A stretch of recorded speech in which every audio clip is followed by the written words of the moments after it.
Well, it's been quite a while since I've done one of these. I don't know how long, but at least 6 months, I would think. Um, that's how long our house alterations have been going on.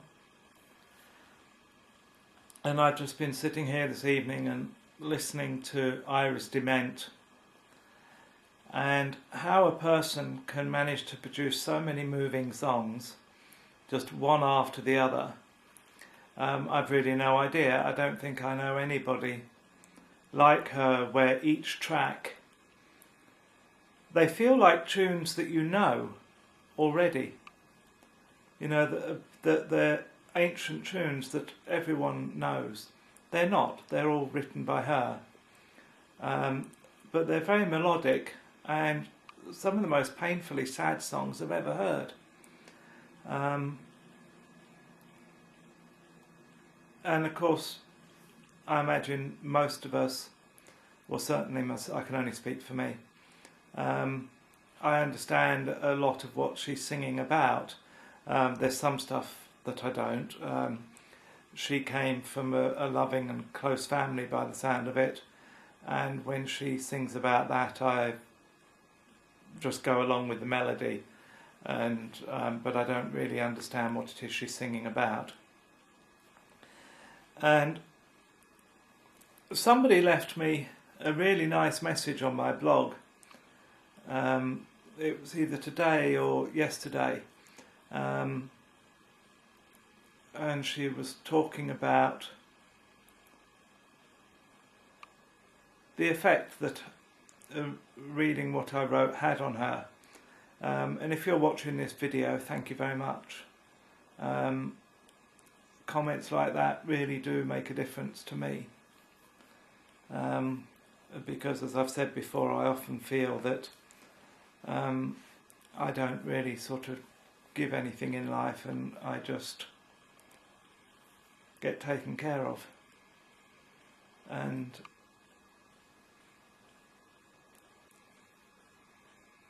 anyway, this the small piece I'd written was about giving up hope.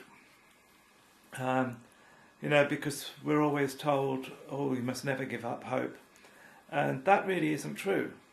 Because sometimes what we're hoping for is never going to happen. And the desire for it is detrimental to us.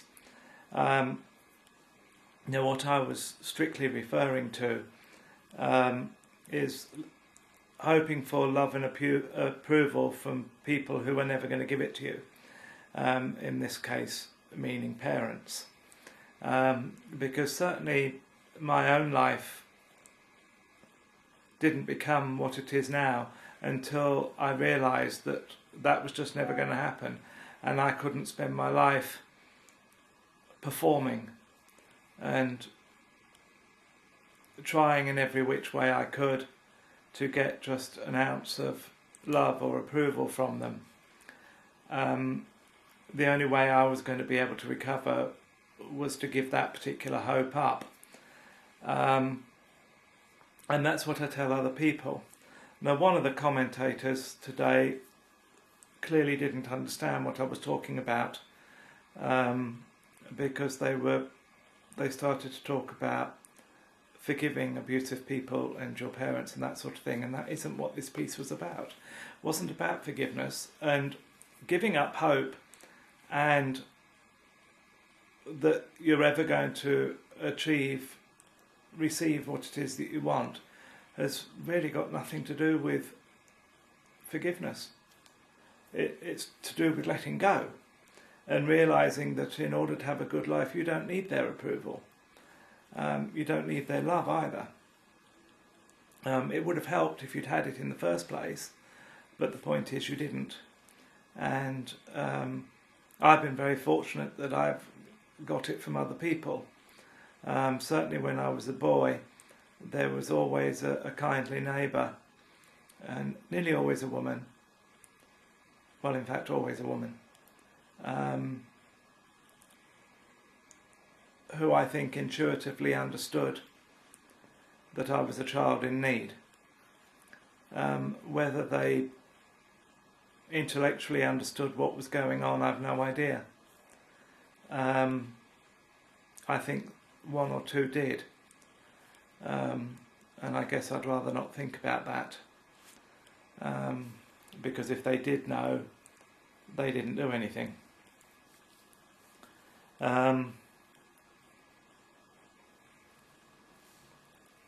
But this, I want to expand on this giving up hope business. I can't tell you how freeing it was. It was also extremely painful. I mean, you can't just decide one day, I'm going to give up. I'm not going to seek mum and dad's approval anymore. I'm not going to need their love anymore. It doesn't happen that way. It's a grief. It's a loss. And it's a terrible, terrible, wounding loss. And unless you experience it, you've absolutely no idea. And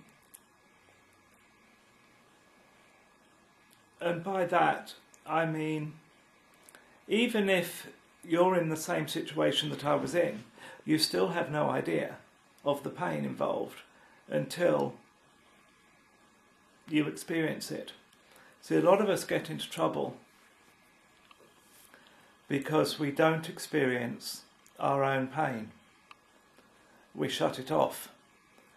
We learn to do that when we're children because the pain is far too enormous to deal with, and we don't have the support network needed to deal with it.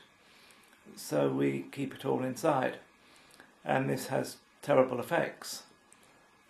It can make us very cold as adults. It can make us abusive as adults.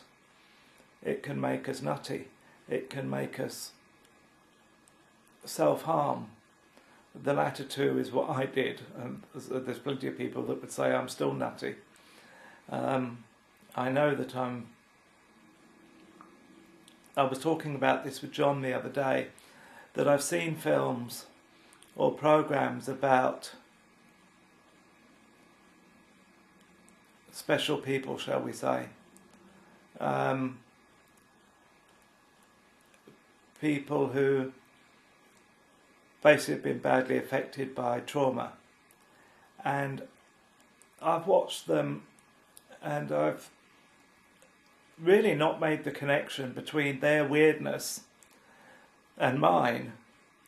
It's taken me a long time to realise that these people are just like me, and that, you know, I'm this person that has strange reactions to things. And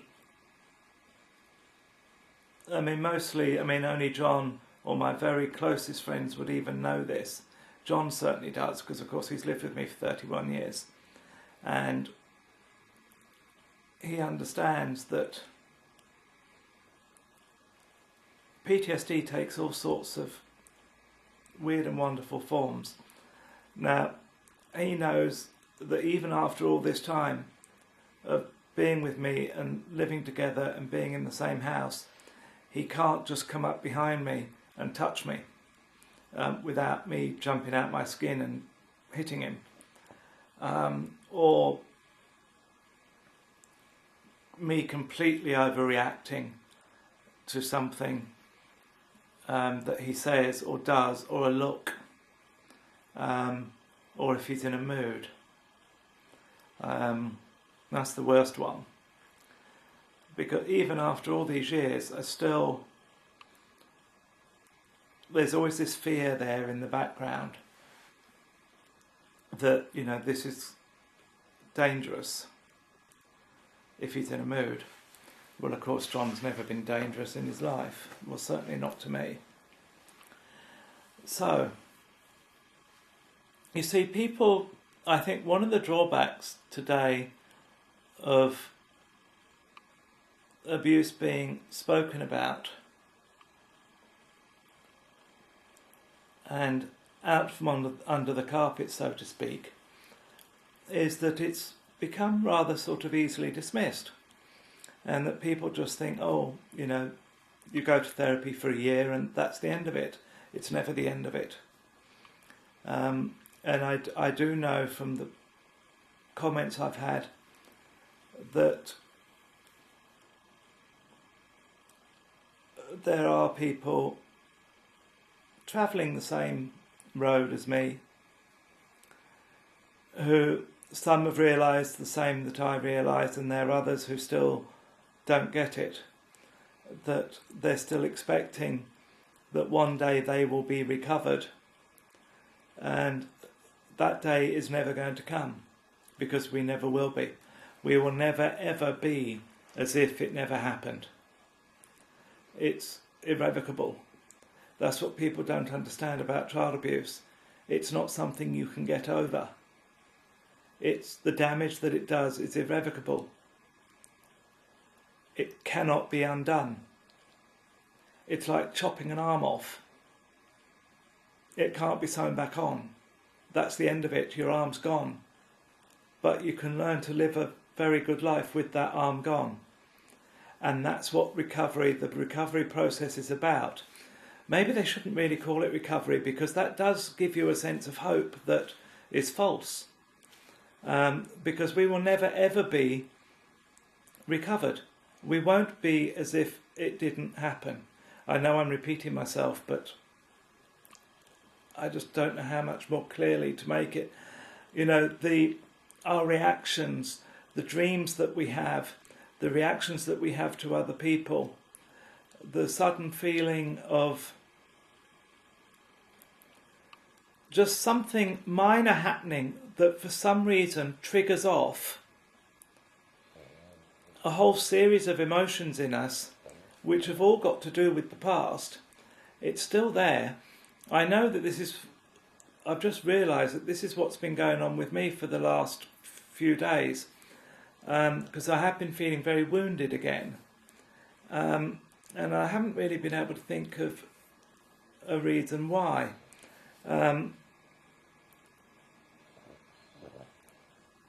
And all I can say is that I know somewhere along the line something triggered. I either read something or I heard something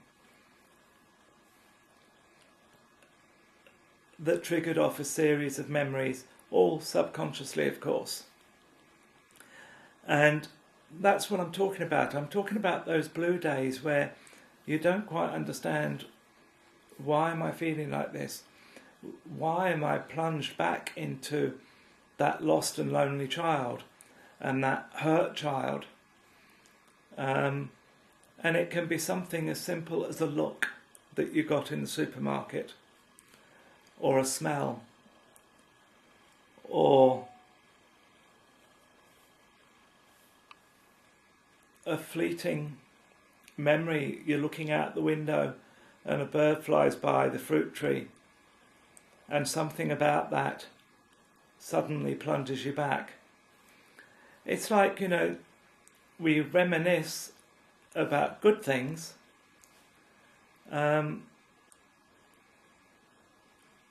memories can be triggered by all sorts of things. I think memory is a very strange thing. I can be grooming my dogs, and for no apparent reason I suddenly get an image of walking along a street in Paris with John when my wheelchair ran out of electricity. And so he was having to push it, and I was holding onto his arm and using my stick with the other hand, and I suppose we looked like a couple of eccentric Englishmen walking along arm in arm pushing a wheelchair. But actually that's an amusing memory, so that's a good one. But, you know, as suddenly as that particular memory comes to the fore, so can other memories. Or just seeing... I find it difficult when I'm out and I see parents with children, and I'm watching the interaction between the parents and the children, and sometimes it's lovely to watch, and lots of times it isn't at all. And as I said, just easily something like that. But that doesn't mean that there has been no change. Of course there has. For those watching this that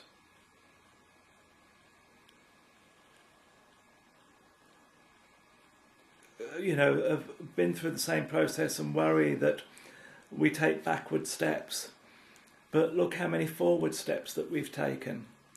It's a very long, slow process. I mean, I'm 53 and I started this 20 years ago. Well, 1994 to be precise. No, actually that's not true. I actually started the process in the 70s, in the late 70s. But I didn't know what it was that I was barking up the wrong tree for a long time. I was looking still from the point of view that I was bad and I was trying to become good. And the realization that that isn't what I was needing to be doing didn't come until 94. And of course, just having that attitude set me up for all sorts of abusive relationships with other people who are all too willing to control me, or to try and control me for their own sick reasons. But I learned from all of that. And if we're open to it, we learn from everything that goes on in life. And all the interactions that we've ever had throughout our lives have brought us to this very minute. Right now, me talking to this camera, and you, if you're out there listening. I know some people do. Every single happening, every single interaction with other people, all have wound up here. That's a difficult, we're getting onto a sort of, oh fudge, I knew that fucking phone would go while I'm doing this. You'll have to excuse my language, but I ain't answering it. They'll just have to wait, whoever it is. Oh, I think I know who it is actually. Oh yes, it's 10 to 10. Well, I can't get up and answer it. That takes too long. I wouldn't have got there in time. Anyway, I was saying that was straying into other territory, spirituality or physics maybe, or whatever, just stuff I don't really want to get into. But I just, wanted to make it clear that the point I was making about letting go of hope was purely just about letting go of hope. It wasn't about forgiving. It wasn't about letting go of anger or even still being angry. It wasn't about any of those things. It was purely giving up hope, because some hope is destructive, and hoping to get something from people that you're never going to get and that holds you back is destructive. Anyway, I can't remember if I was doing any of this while I was talking to you or not, but I've got a sock on the go. It's a tube sock, no shaping whatsoever, hence all these. If I shape, I don't need to have these measuring things. But as it's a tube sock, to make sure it's exactly the same length as a number 2, see, I do them both at the same time, but not on the same needle. They've each got their own different needle.